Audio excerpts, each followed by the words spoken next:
Welcome to the Reykjavik Art Museum at Kjarvalsstaðir.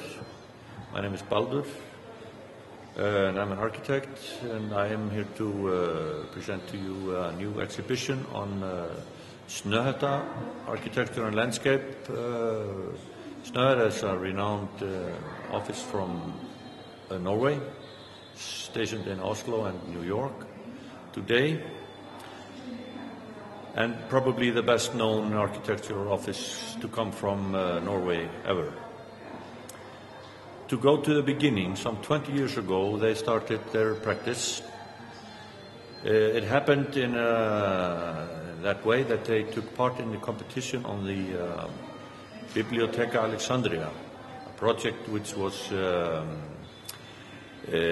set forward by the Egyptian government and UNESCO and other bigger international organizations. A group of 5 architects went to Los Angeles to take part in this competition. They took their summer vacation, rented a house, did the competition, and went to their homes and offices again. Got some news a little bit later that they had won the competition, and voila, Snøhetta was on their feet. The project behind me is a model of the Alexandria project, which has now been realized and is renowned for its great architecture and craftsmanship. You have to visit the exhibition to see the details and get to know more about this project. In the exhibition there are several projects from the last 20 years of Snøhetta, big and small ones.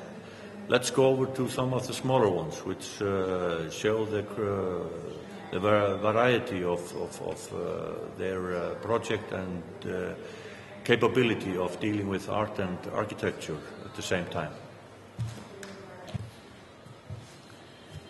Behind me now is an example of 2 of their smaller projects.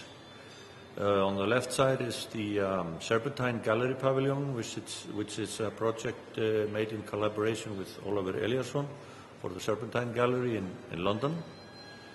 And on the right is the Tubalong, which is a symbol they made for the Kongsberg Jazz Festival, which is a great and well-known jazz festival in Norway. That is not only a symbol, it also has its function as a shelter in the square for the musicians which are maybe playing outside in the festival. A very interesting project, both of them.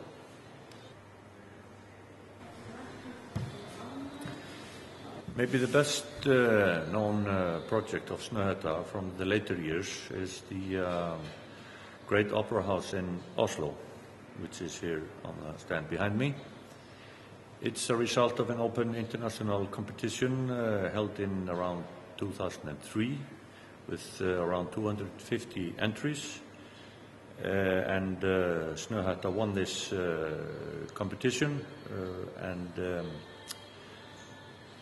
built it. It took 5 years in building and opened in May of 2008. It's not only an opera house, it's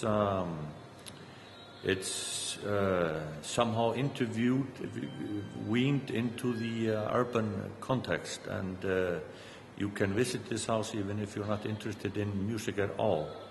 It's so cleverly participating in the urban context, using the sea as an attraction and the sky when you're walking up on the roof, and so you can visit this house even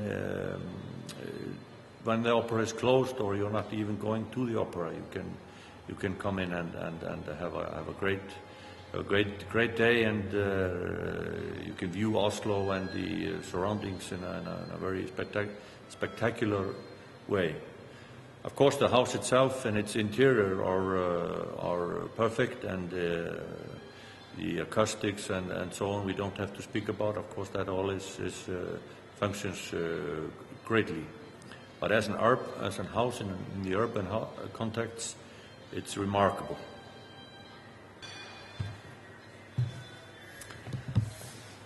Today, Snøhetta is engaged in many different projects all over the world, from the 9/11 memorial in New York in Ground Zero to the Dahrain project.